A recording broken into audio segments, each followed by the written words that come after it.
আসসালামু আলাইকুম প্রাণপ্রিয় ভাই বোনেরা, সবাইকে জুম্মা মুবারক। আপনারা সবাই কেমন আছেন? আশা করি ভালো আছেন। আলহামদুলিল্লাহ, আপনাদের দোয়ায় আল্লাহর রহমতে আমি অনেক ভালো আছি। আজকে আপনাদের একটি লুভের গল্প শোনাচ্ছি, যে লুভ করলে মানুষ কিভাবে ধ্বংসের ডেকে আনে। লুভে পাপ, পাপে মৃত্যু, এরকম একটা ঘটনা আপনাদের সাথে শেয়ার করব। শওকত ব্লগসে সবাইকে স্বাগতম।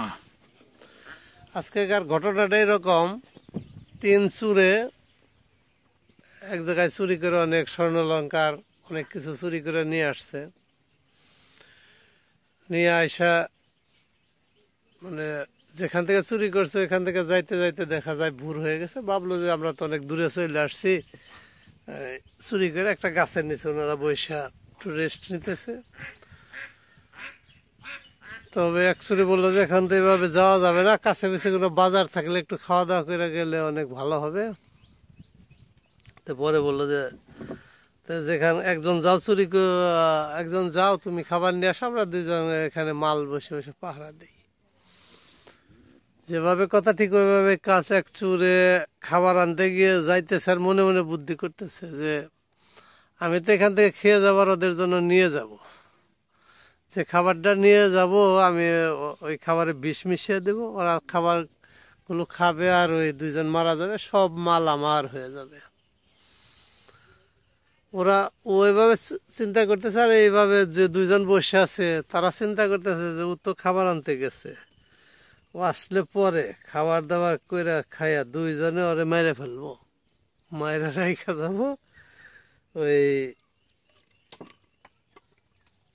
মালগুলা সব আমার হয়ে যাবে। এই যে এইভাবে যে বুদ্ধি শুদ্ধি করতেছে, ইতিমধ্যে দেখা গেছে যে ও খাবার খায়া ওদের জন্য বিষ মিশা খাবার নিয়ে আসছে। খাবার নিয়ে আসার পরে ওরা জয় মাত্র আসছে, দেখে যে ওই আসার সাথে সাথে ওরা দুইজনের ধইরা পাঁচরাপাঁচি করে গলা টিপা হত্যা করে ফেলছে। হত্যা করার পর একটু রেস্ট টেস্ট নিয়ে খাবার খাবে, কিন্তু এর মধ্যে একজনের বুদ্ধি হলো যে আমি কেন দুইজনের ভাগ দেব, আরেকজনের ভাগ দেব কেন? একজন যে এখানকার শক্তিশালী ছিল সেই দুর্বলটারে মেরে ফেলছে, ঘুষাঘুষি দস্তাদস্তি করে মেরে ফেলছে। তো এখন বাকি রইল একজন। এখন খাবার চিন্তা করে যাক এখন একটু রেস্ট নিয়ে খাবারগুলো খেয়ে আস্তে আস্তে বাড়ির দিকে চলে যাব। রুটিতে তো পূর্বে বিষ মাখা ছিল, ও খাবারগুলো ধীরে ধীরে খাইতেছে।